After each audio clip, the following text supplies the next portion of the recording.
Hey everyone, glad to see so many of you here. I'm Vova, head of community at Smartcat. Today with us is, for the fourth time, I think, Una Dimitrievich. Hi, Una. Hello.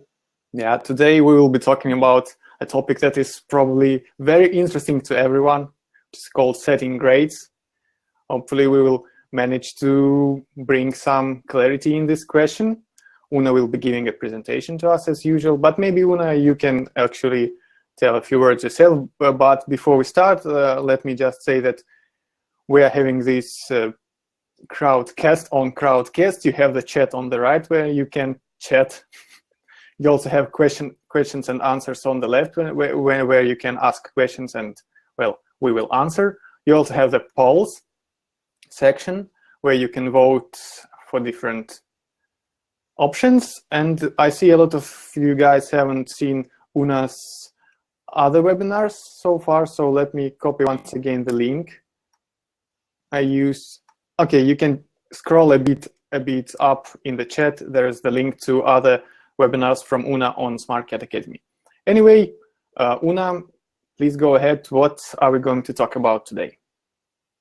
Hello. Okay, well, once again, thanks Vova and thanks Smartcat for hosting. I think this is the 5th webinar we're doing, but we had an introductory one and then 4 like real ones. The first one was just to give you an idea of what we were planning to do.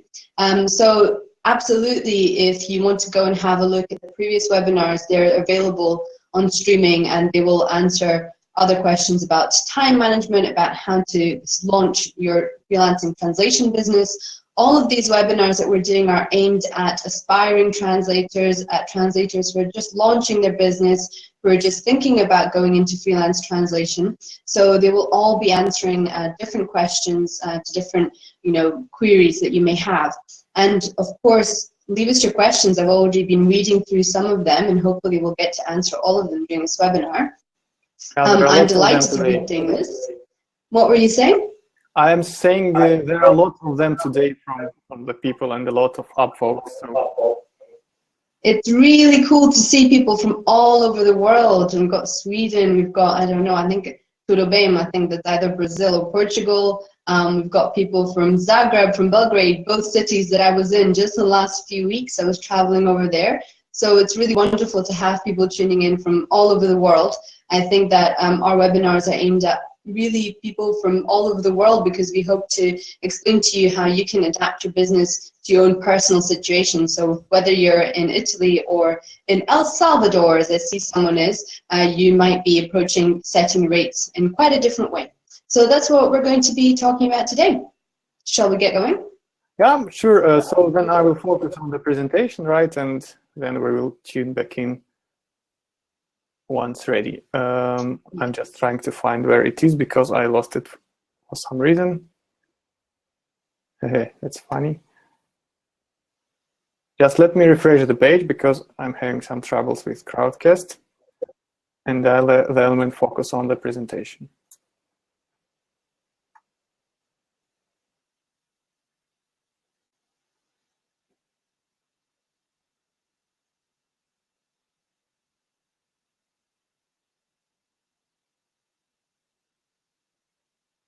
Oh well, whilst we're waiting for Vova to reconnect, I think you can all probably still hear me. And there you are. Okay. If you hear me, so I'm muting myself. I think I can get going now. Yeah. Vova's going to be reading your comments. I'm just going to be going through the presentation. So Vova, obviously, as always, you feel free to interrupt me if there's any issues with sound or anything else. And then I'm going to get back to you at the end of the presentation. Perfect. So, okay, setting rates. This is a topic that many of you have asked us about, and it's obviously something that's really important to address at the start of your freelancing career. And it's not really always evident how to go about it. So this is really what we want to talk about in this webinar today. So, first of all, there's lots of things to consider when you start setting your rates and thinking about how you want to charge for your work. First of all, of course, many translators charge by the word, at least for some projects. But for example, if you work with agencies in the UK, you may be asked to quote per 1,000 words. I've heard that in Germany you get asked to quote often by 55-character line. And then if you're doing very large projects, I know people translating books, for example, they charge by the page or by the leaflet. Charging by the hour is really interesting if you're doing tasks like proofreading, editing, maybe if you're working on very specialized texts, if you're doing something that requires lots of formatting, or of course if you're doing transcreation, it makes more sense often to charge by the hour or even by the project. And when you're charging by the project, what you're doing is essentially estimating how many hours you think something is going to take you. You're multiplying by the hourly rate, and that's what you quote. But if you think about, if you're going to ask a graphic designer to design a leaflet for you, then you're not going to expect them to charge you by the pixel. You're going to expect to be charged for a finished product. So a lot of the projects that we do as translators, but also as service providers, might need to be charged by the project or by the hour. And this is easier to do with direct clients who are more used to paying in this way for various services than it is with agencies. You'll find often that translation agencies will require you to quote by the word. So we'll talk about both of these things today. And besides this, you do have to think about how you want to charge for different situations. For example, very small projects. If you're asked to translate things like birth certificates, marriage contracts, there may not be a lot of text, but you may have to do a lot of formatting, or you simply have to take into account that you do administration, you have to communicate with the client.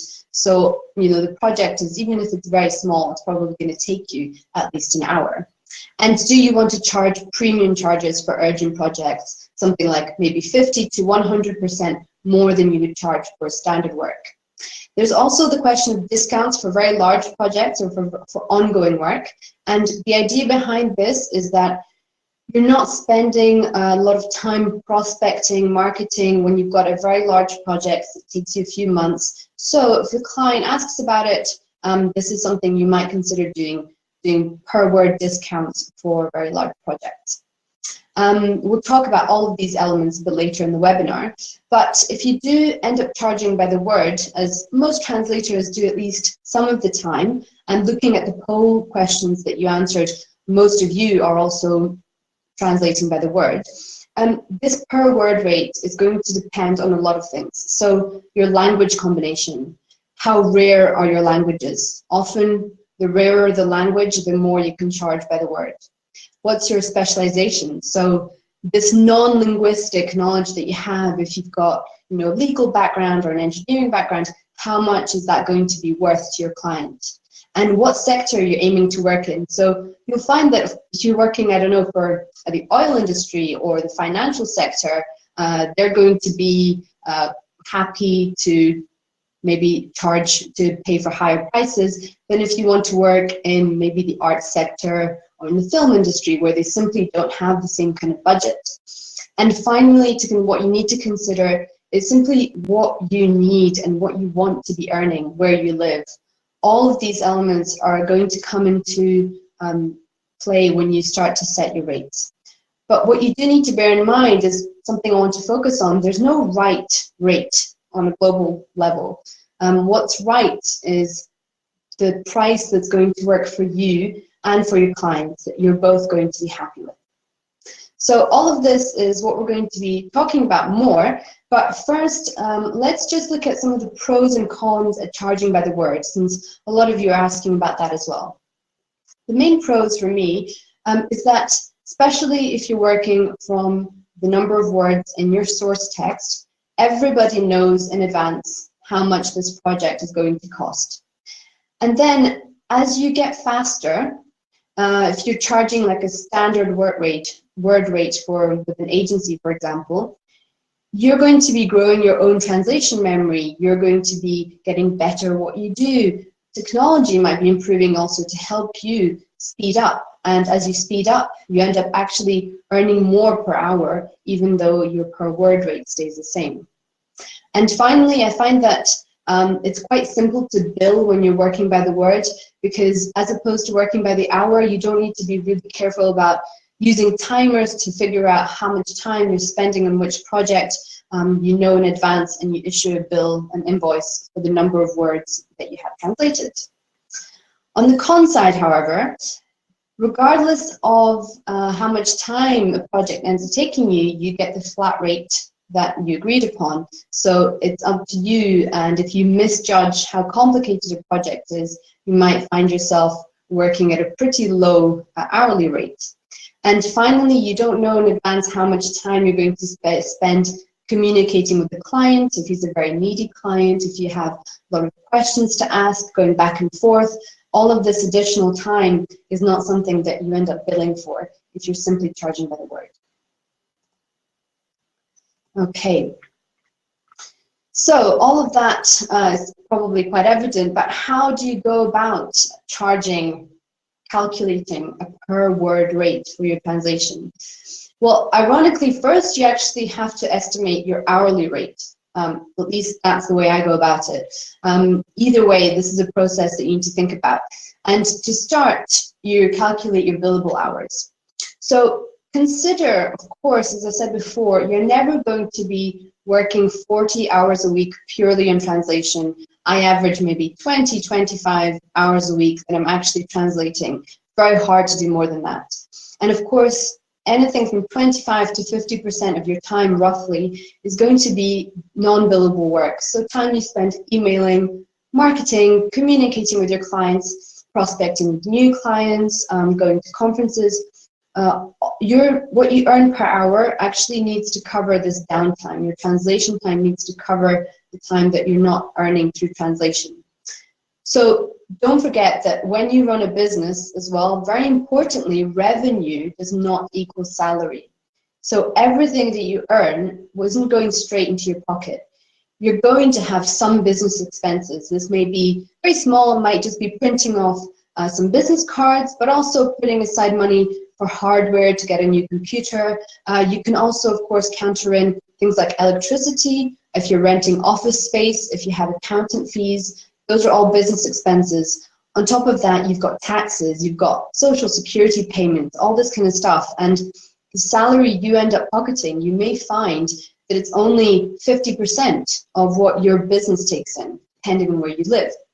So don't forget that as a freelancer, you don't have official holidays, you don't have official sick leave.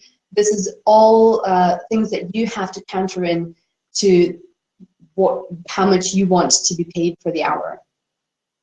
So I'm going to give you an example here, and we're going to work with these numbers, but these are numbers that I've essentially made up. They're not things you have to stand by. When I send out these slides to all of you who are present, I'm going to be giving you these slides with an empty right-hand column so that you can figure it out for yourself. So bear in mind, again, just an example. So to start calculating your billable hours, first you need to think, row A, how much do you like to work per week? How much time do you have to devote to your business? So here I've decided you're devoting 40 hours of your week to your business.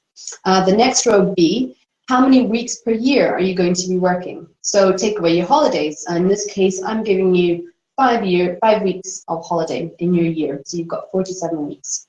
And C, estimate sick hours per month. So I'm making you relatively healthy. You've got 3 hours of sick hours per month. Multiply that by 12. And you've got 36 hours of sick leave in your year. So you're going to calculate the total number of working hours per year. And to do that, you take number A, row A, you multiply by row B. So how many hours per week times weeks per year. And then you take away your sick leave, and you get this number. So again, just an example, you've got 1,844 hours. Next, your non-billable time, as I mentioned, 20 to 25%, even more probably if you're just starting out as a translator, it's going to be spent on developing your business, and it's not going to be concretely hours that you're charging a client for. So in this case, I've decided to give you 50% non-billable time. And so when you take away that non-billable time from your total working hours, so you do subtraction, you get the number of billable hours per year. So 922. Hope that was clear enough. We're going to put it to the side for the moment, and we're going to calculate something else. We're going to calculate your hourly rate. Again, this is going to vary enormously depending on where you live and what you need to live on. I'm making up figures essentially just to help you understand this table.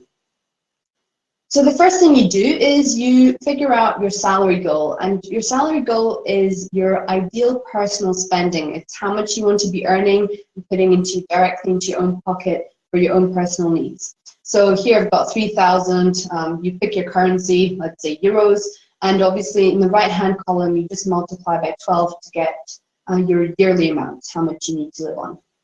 And then you're going to be estimating other elements of your spending that you need to take into account. So your business taxes, as a business you're going to be paying taxes. I'm again estimating, let's say you pay 1,000 euros per month on top of what you earn. And then things like maybe social security payments, maybe you're paying into a pension scheme, you have business related expenses. These elements may be different, they will be different for each one of you, and you can add other lines that you think of, things that you need to pay in regularly. So your revenue goal is going to be simply an addition of all of these, and your revenue goal is the total cost of your business operation. So in this particular case, this person's salary goal is 3,000 euros per month, but for her to pocket that, her business needs to be earning 4,500 euros per month, giving you 54,000 euros per year. Once you've got that, you can relatively easily calculate what you need to be earning per hour, and that is this revenue goal, in this case the yearly rate of 54,000, divided by the billable hours per year, and that's the 922 that we have above. So if you do that calculation, you get this figure. Again, just an example, I've got 58.5 euros here. And so essentially what this table tells us, what these calculations have told us, is that for this particular person who wants to work 40 hours a week and earn 3,000 euros per month, she needs to be earning roughly 60 euros, let's say, per hour. And if you have, a highly sought out specialization, great language pair, then this is the kind of rate that you could potentially be charging for certain services that you offer. But then from this hourly rate, what you might want to do is then go on to calculate the per word rate.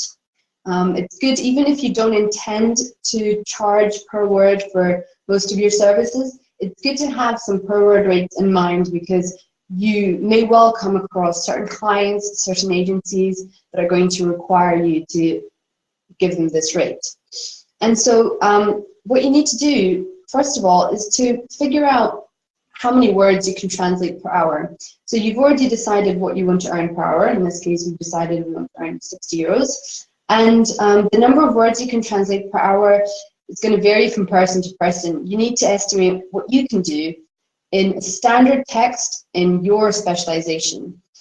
To give you a very rough estimate, a fast typist, a practice translator can go for probably 400 to 600 words per hour on a standard text, whatever standard text may be. So that averages to 2,000, 3,000 words per day. But when I started translating, I certainly wasn't doing any more than 1,500 words per day. So it takes a while to get the hang of it, to gain confidence in your translation, to speed up your work, and you will figure this out over time. But I'm using here as a base rate 500 words per hour, just to make the calculation relatively simple. And if you have 60 euros that you want to be earning per hour and you can translate 500 words, if you do this calculation, you get 12 cents on the euro as your per word rate. Now, again, I'm kind of making up these figures. This per word rate is going to vary enormously for all of the reasons we discussed above. But what it also means is that once you come up with this per word rate for yourself, bear in mind that it does not mean that you're going to be charging this rate, so let's say 12 cents on the euro, for every job that you do. What you're aiming for is for this to be a sort of average overall rate for your work. And for example, if you're working with agencies, they may well insist on lower rates. You may find yourself working on a lower rate than 12 cents per euro. But you have to think that if you have regular work flowing in from agencies, you might be working more than the 50% of your time. You may be translating more than the 50% that you allocated to yourself in your business plan. So while your per word rate may be lower, you might be translating for more hours overall. And then on top of that, you're going to be working with private clients, hopefully, who you can charge more.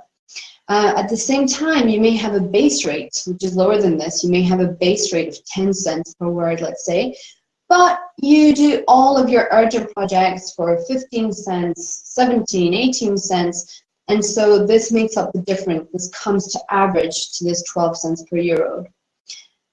So it's really up to you to decide this. As I say, remember that it's not a rate that you're applying every time, but an average rate that you want to keep in mind. And a few more words about different aspects that you're going to be thinking about that we mentioned at the start.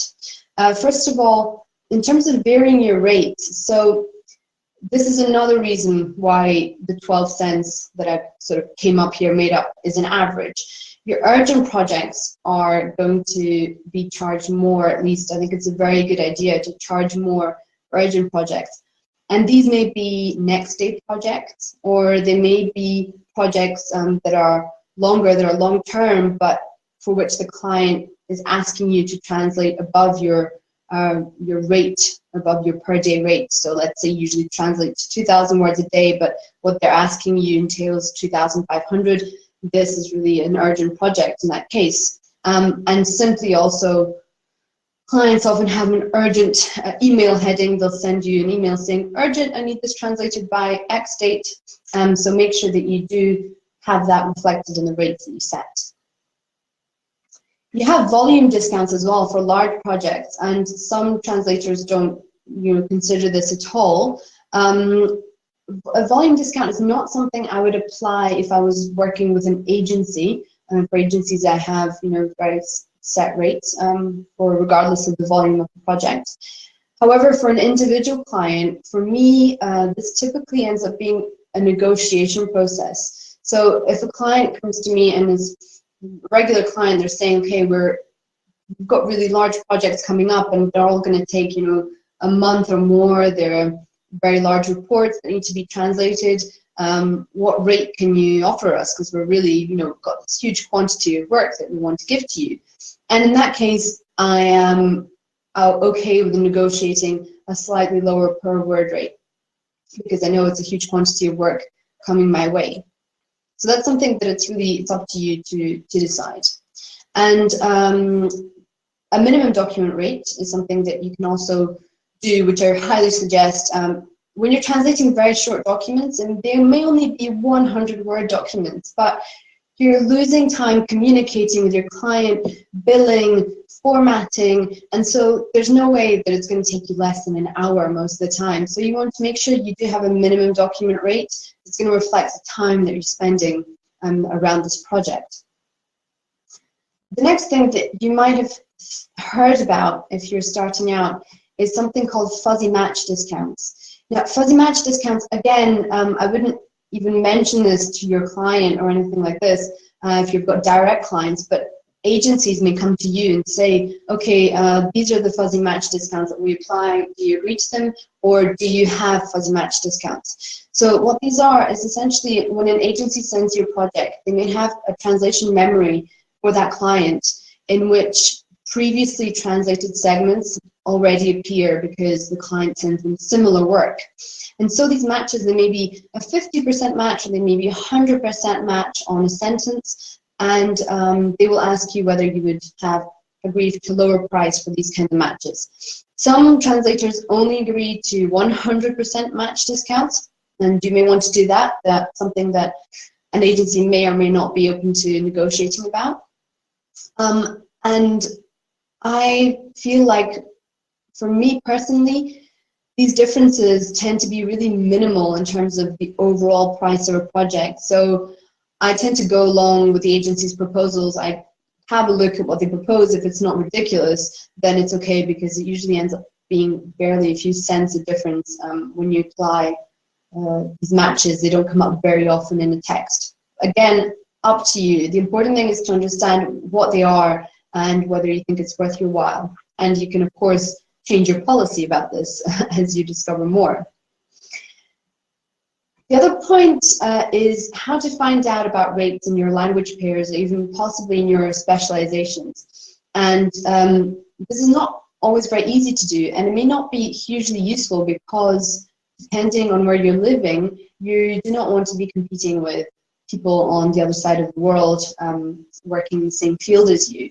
But you can certainly look at what other translators are publishing on their profiles on websites like proz.com, Smartcat, of course, Translators Cafe, or you might also want to get in touch with translators associations in your country, and they usually have surveys that they do about what rate translators are applying. So these may be a bit more, a bit closer to what is realistic in your country. And bear in mind that when you do look on what translators publish on these platforms that I mentioned, they're probably going to be on the low end on the price scale, because these are sort of the rates they're competing at with other translators. So if you find them particularly low, don't worry. I think a lot of the time translators are actually working for slightly higher rates than the ones that they are publishing there. And as I said, if you live, for example, in an expensive Western country, like I live in France, I don't attempt to compete with people who live in India or who live in China. It's more important to see what translators in your country are charging. And then, of course, look to work with local agencies, with local clients who can match your salary needs if you're in that position. When you're contacting clients and agencies, I would really say don't hesitate to actually say what you want to be paid. If an agency likes your profile and finds your rates a little bit high, often they'll just come back to you and say, well, thanks, we really like your CV, but for the language combination that you do, we typically pay our translators X amount. Would that be acceptable to you?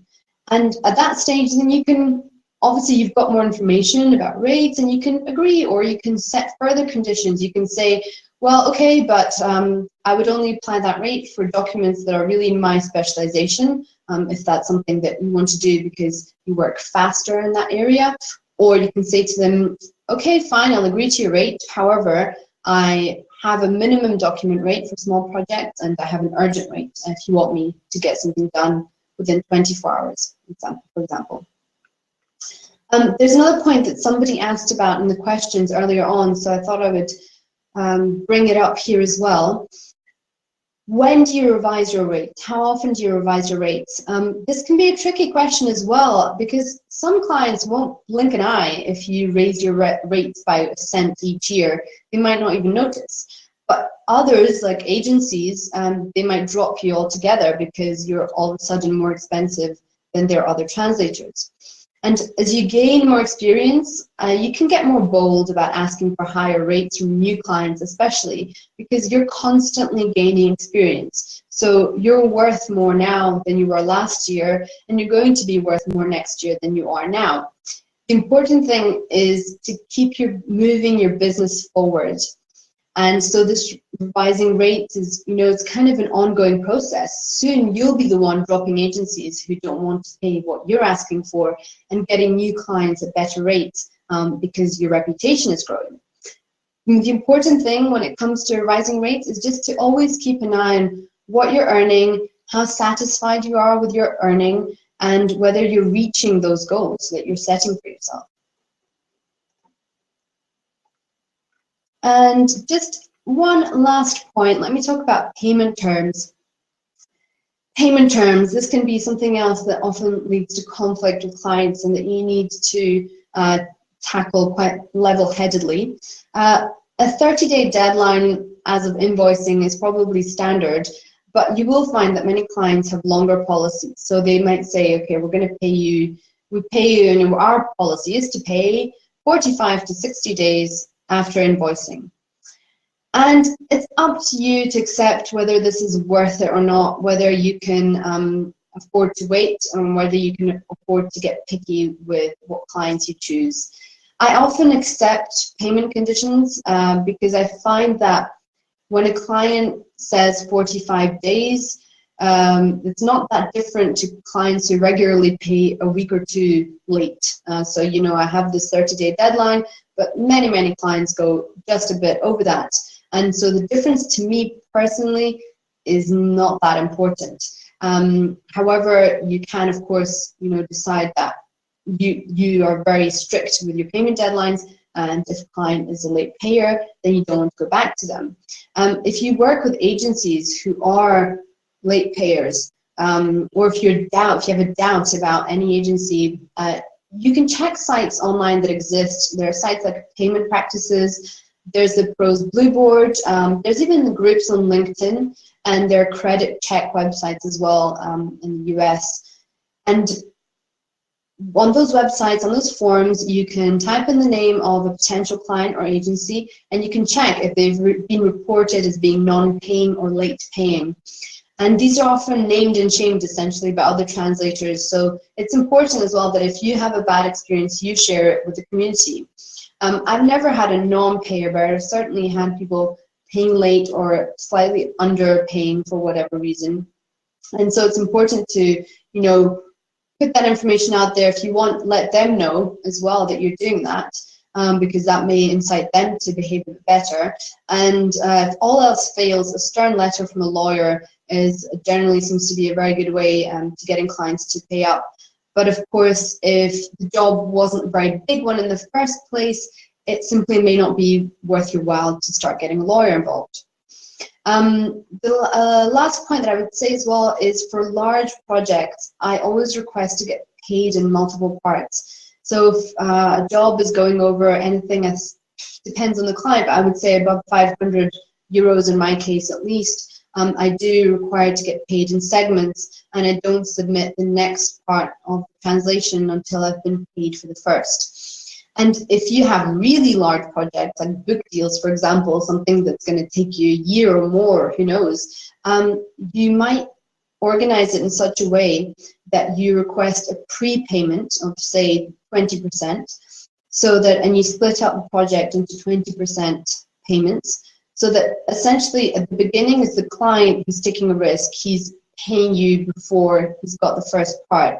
But then at the end, you're the one taking the risk because you are submitting the last part before they're receiving the last payment. So these are things that you can negotiate with each client. What I would say is that however you decide to set your payment terms and to organize your rates, make sure you're just doing something that you're comfortable with, and that you don't find yourself in an arrangement that you're left doubting, essentially doubting of your client's honesty and reliability. That's really the main thing. So that's really what I wanted to cover in this webinar. You can always get in touch with me. That's my email. I'm on Twitter, albeit not a hugely active Twitter. And also my translation website is unaditranslation.com. So I hope that that's been useful to you, and I hope that what you take away from it is that setting translation is a very individual process. Like many things, it's going to depend on you, on your life, on where you live, and how you want to work. But by all means, ask us more questions if you have them. So I'll say back over to you, Vova, and let's get into answering some of the questions we've got from our viewers. Let me hide this screen. Thank you, Una. I think it was very insightful. There was a lot of discussion in the chat, and I think a lot of people are talking about coming from the market to what you expect and what you need, and finding that golden balance that would allow you to have enough work according to the market, but still not make ends meet, but actually work to your best expectations. That's, I think, the main conundrum. But okay, let us take a look at the questions we have. A couple of them you already answered, about discounts per volume, about revising the rates. What else do we have? Urgent works. have you touched on that? Maybe we can talk a bit more about urgent work and if we should charge for an urgent work or not, because I think it's what we translators face a lot when someone comes with an assignment that should be done by yesterday or at best tomorrow. So what do we do in this case? Yeah, as I mentioned, definitely I charge for urgent work. That ends up being, in my cases, most of the time, urgent work is just an agency that asks me to hand in something the next day, so within 24 hours. And usually it's not, I don't ever take work that it requires me working at night or in the evenings. It's just usually smaller projects that have a short deadline, and I accept those and I charge more for them, but I don't take on urgent work that requires me working crazy hours or working, you know, translating 4,000 words per day or something like that. That I don't do, and that's also, it's up to you, but I think it really kind of lowers the quality of your work, and what you're judged on is going to be the quality of your work in the end. That's my advice. I think, Vova, you do the same, right? Yeah, I also think it's a good idea to a little bit educate and discipline your client. So you can say, for instance, like, okay, I can do it by tomorrow for 15 cents per word, or I can do it by the day after tomorrow for 10 cents per word. And in a lot of cases, suddenly the job becomes not as urgent as it was. And next time they might be a more cooperative and more thinking about you in advance. But of course, this mostly relates to direct clients with whom you already have some solid cooperation and some solid link and ties. I think so. Yeah, of course, because I think direct clients just don't really understand translation as much, so they have unrealistic expectations most of the time, and you have to either want to educate them on that, and that's, you know, and that's okay. Someone asked where I was based. I'm actually based in France. I live in France, and I translate from French into English mainly.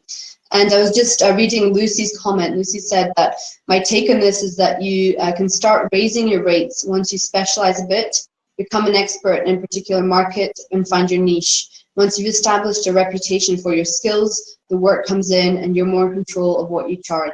It's absolutely true. You don't want to start charging something ridiculously low that doesn't allow you to even pay your rent on translation. But what you do find is that once you've got this kind of base rate, I mean, in my example, it was 12 cents in the euro, but it's just an actual example, as I said. You're going to be augmenting that as you get more specialized, as you gain, you know, bigger clients, as you gain more experience, because you're going to more conferences, because you're learning more about your sector. So that's, you know, what I was talking about, revising your rate. You're constantly revising your rate. You're constantly aiming to improve your business and your services. That's of course true. It's a really good point, Lucy. I also think that, yeah, about specializing, it's important that as you specialize, you not only become a better translator, you start doing it more productively because you're doing something that you love. I will tell by my own example that I started with some technical documents. I wrote about this on numerous occasions, about air pump manuals and the stuff.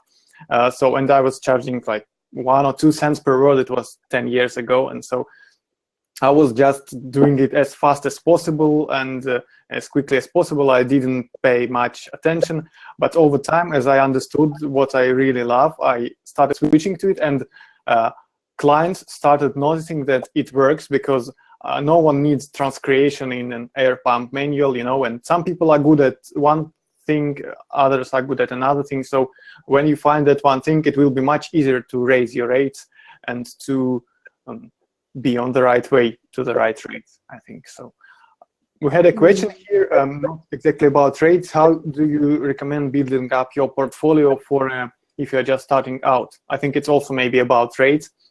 So I think in the beginning of your career, if you can afford investing your time, I mean, charging a little bit less than you actually need to have a sustainable living, I think it makes sense. What do you think, Una? Maybe having something when you're starting out, it depends how you're starting out. Are you starting out because you're a student and you don't need a full salary to live? Or are you starting out because you've got another part-time or full-time job and you're doing this in that case, yeah, of course, you can find ways to work for less than you would need to later. But be careful if you do that, because those people, those clients, whoever they are, who you're charging very little for, they're not going to follow you in your progression. They're not going to be people who are then going to agree to all of a sudden pay twice as much. You're going to have to do more work to find clients that are going to agree to pay at a decent rate. So it's not something I particularly suggest that you do. What I find very interesting is certainly how I grew my experience was that as I was working in other areas before I was a full-time translator, I was translating for various projects as a volunteer or as part of other work I was doing. So I was, working in an office and doing translation just because I was working with clients who needed things in English, my boss who needed things in English, but that was experience. That was things that I could then rely on and say, okay, I actually translated this report that went to, that was sent to the European Union, or I interpreted in these high-profile client meetings. And then I interpreted, helped refugees. I did interpreting and translation for refugees. So you can find a good cause. You can find something that you believe in and translate for free in that area, because it's often you'll find sectors that simply don't have the means to pay professional translators, and they do it with people who, they will always end up doing it with people who are not professional translators. You can start off doing that because it's something that you enjoy in any case. And also, for example, there's a website that I like, that I suggest that if you're in that position, you can take a look at. It's Cafe Babel. It's a website, it's a European website run by students, and they publish articles. They're essentially student journalists. They publish articles on European affairs. And what's interesting is that they have this website in many languages, and all volunteer translators who translate these articles. And you can then have your work on this platform that you can link to. You can say to clients, okay, I translate, journal articles, and here they are. And it's only, I only did that for a very short period of time, and you're not going to be volunteering for very long, but it is a way to showcase your work, to have links to your work that you can send to potential clients and agencies. What's the name of that website?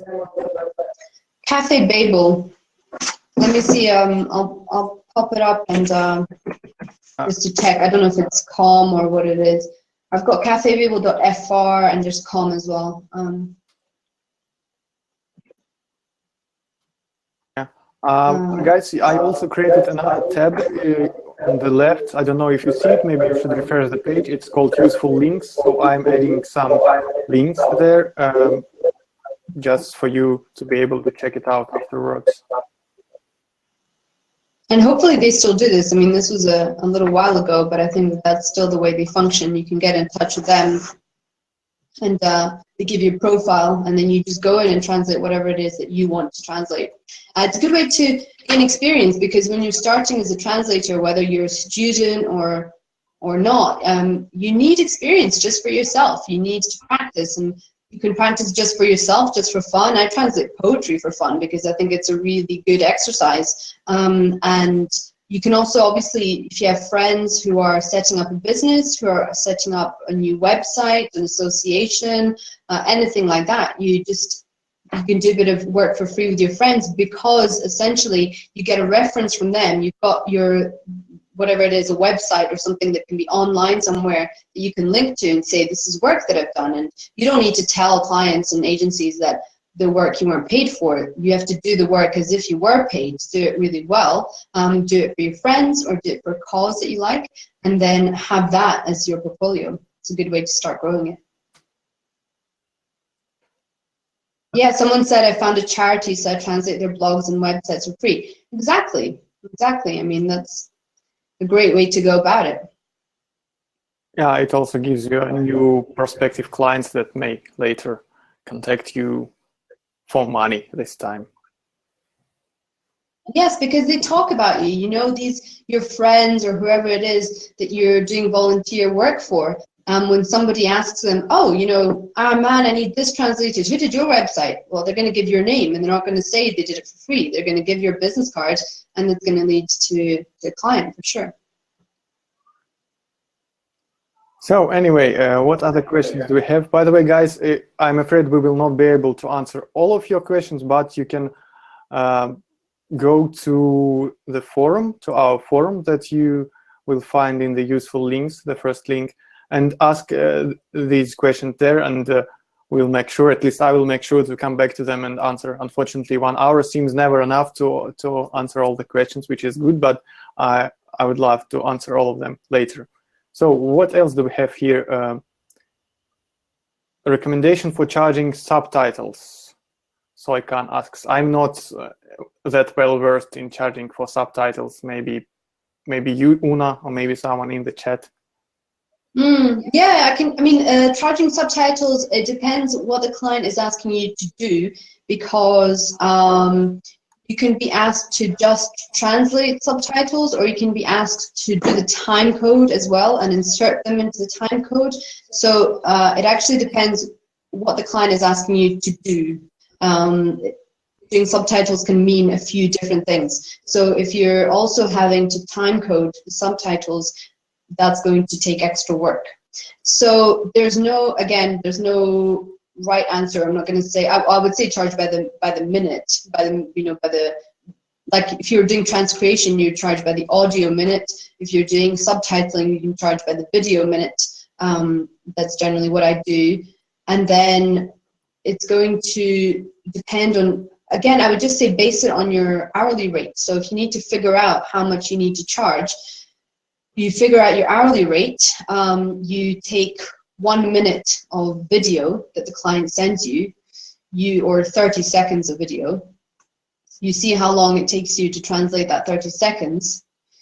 You figure out how long that's taken you. You figure out what that means per hour, and then you just simply work it around your hourly rate, because what you want is you want to be earning the hourly rate that you've set for yourself. So the same way that you would do it for a word count, you can do it for a minute count for subtitling, depending on what the client is asking you to do as a project. That's what I'd suggest. Yeah, I think it depends a lot on the kind of the project at hand. I mean, if you have a transcript or if you don't have a transcript. For me, I tried it once, but it turned out so unprofitable that I just stopped doing this, at least at the rates that were given to me. Someone asked about PayPal fees. That's what I wanted to ask. Yeah, let's do this. So how do you deal with PayPal fees? I've only been paid by PayPal a few times. When I've got direct clients, they pay the fee. So I mean, because if they're that's how they want to pay me. If they say, "Can I pay you by PayPal?" I say, "Yes, but the PayPal fee is up to you to pay." So that's what I would do for direct clients. Most of them are okay with that. And I think I had a few jobs initially with a few agencies who were, I can't remember in what countries they were. I think it was maybe the US. And so they were asking to pay by PayPal and insisting that I take the fee for myself. And I think I did that initially because it was a large job. It was a job worth taking. But I haven't worked with them since. It's not something I would prioritize.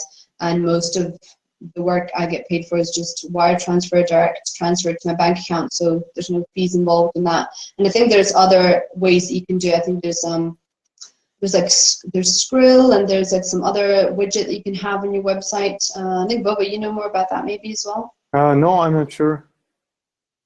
Oh, well, anyway, I think there's different. There's not just PayPal, but Skrill also. Yeah.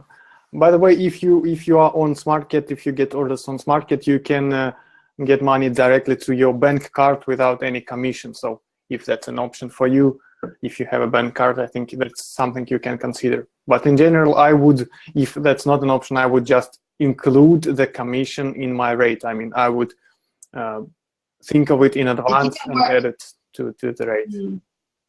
Yeah, basically the main thing is to make sure you know how the client is intending to pay you at the start. Because I think when they're in your country, for me, it's not really an issue. If they're in France, then I know they'll send me a check or pay me by wire transfer. If they're abroad, you make sure you just agree to something in advance. make sure it's very clear, make sure it's not a surprise once you've already handed in the work. And then, yeah, you can organize the fees based on that. If you're working on a per project basis or per hour basis, then you simply include that, and whatever it is, it's like, I don't know if it's about 5% fee or something on PayPal. Then you include that in your billing. They don't need to know, you know, you don't need to add it as a separate line PayPal fee, but you just include it in your whole project fee that you send them.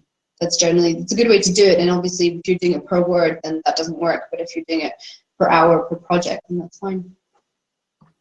Yeah, I think so.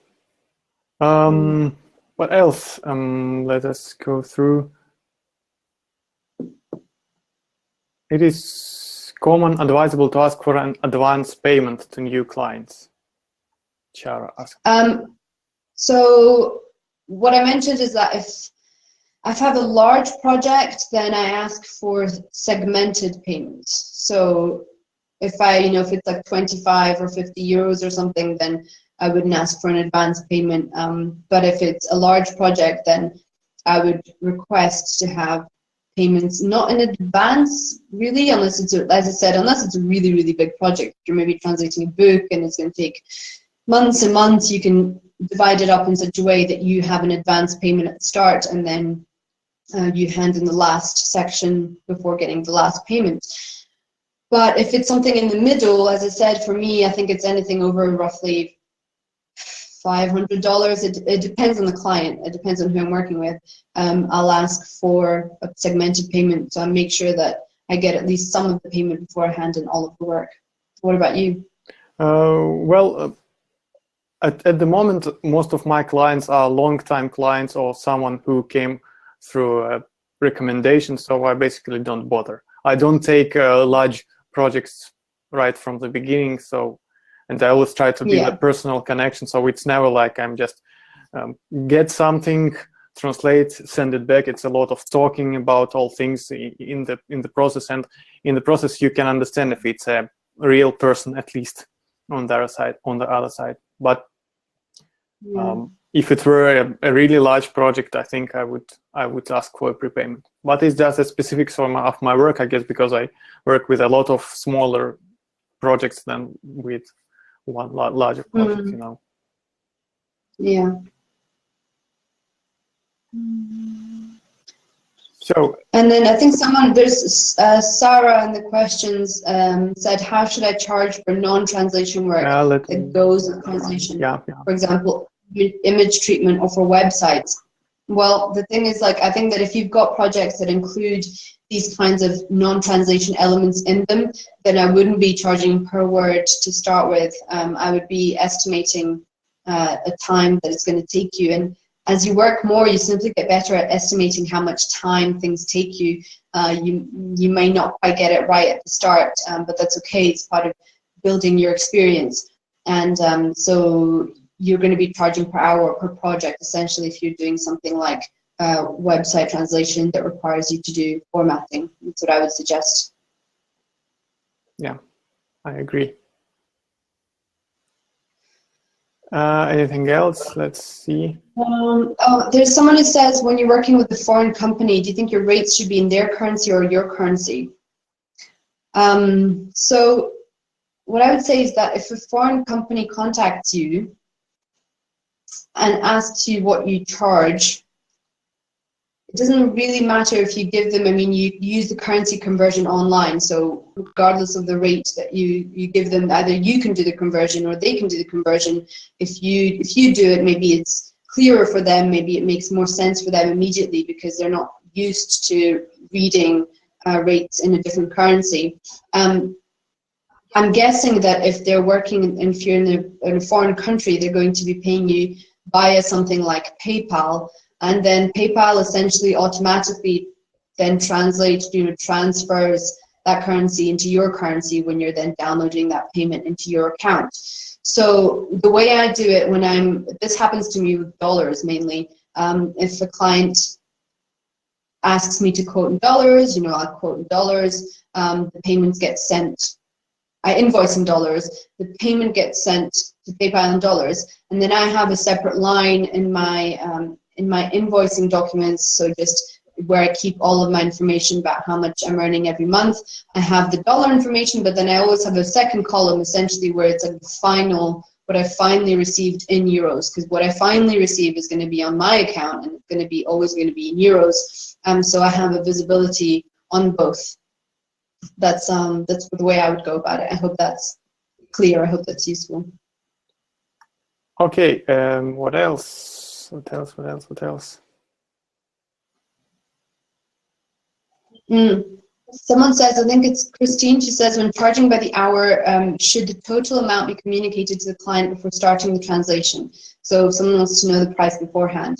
Obviously, a lot of clients are going to want to know, how much is this project going to cost me? They're not going to want to know how much do you charge by the hour, because they have no idea whether something is going to take you, whether translating their website is going to take you 3 or 30 hours. That's not their job, so they can't estimate that.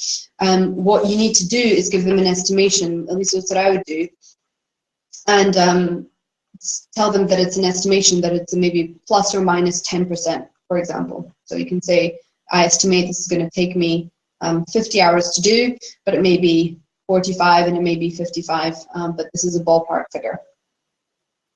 Do you charge by the hour ever, Vova? Yeah, I do sometimes, mostly for proofreading or editing or these kind of things, copywriting. Not for translation though. I try to, because to me, charging by the hour for usual translation work doesn't make sense, even from my point, because anyway, as you said, the client wants to know some amount in the beginning. So if you tell it will be 5 hours and I don't know, $250, you can just as well just count the number of characters and then convert it to a per number of words, converted to a per word rate. What I often do is when I'm sent an order and I translate the first, I don't know, paragraph or 2 paragraphs and see how fast it goes. And from this, I go to the per word rate. So I'm not a fan of charging per hour, only if I have no basis like words or something. But I know that some do, like Tanya Kintieri, you know. But she does transcreation. It's quite different. I think it's quite different. In a comment just recently, she said that sometimes she needs 3 days to translate 4 words, and of course you cannot charge, I don't know, $1,000 per word. So in this case, yeah, in transcription, yeah. When you're, you know, you might really be a language service provider, essentially, not just a translator. So there's lots of work that you might end up doing that it doesn't make sense at all to charge by the word. Something you kind of have to figure out for sure. Anything else? Anything else? Let's see, because we're running out of time, guys. In the useful links section, I will now open the topic where I shared Una's presentation. I think we can already do this, Una, can we? Yeah, for sure. Yeah, no problem at all. As I said, the tables that we looked at together, I've left blank so that you can fill in your own information. Yeah. So if you see this useful links tab, it will get you to Smartcat forum. It will also give you the capability to download the presentation. So all the questions that were unanswered, I will either add them myself to the forum, or you can add them because we have quite a few people on the forum. You will get answers from me, maybe from Una, from anyone else who has something to say. So let's bring it there. I'm sorry we couldn't make it all today, but definitely this topic needs a lot of coverage. I think maybe we could make some more webinars on specific parts of setting grades, because money matters, I guess. Yes. Thank you so much, Vova, for hosting me again. It's been fun. It's been really interesting to see all the people from all over the world, and I hope that they'll come again. We'll let everyone know when we organize the next webinar, and it's been really fun to speak with you all. Yeah, I totally agree, and there were a lot of people, so it could be hard following the conversation, but I hope you enjoyed it just as much as we did, and sorry we didn't make it to answer everything, and looking forward to seeing you again. Maybe next week, maybe the one after the next. Subscribe to our Crowdcast channel, and you will not miss any webinar from us. Thanks, Una. It was great as usual. Thanks so much. See you next time, guys. Yeah, see you then. All the best, and bye. Ta-ta. Bye-bye.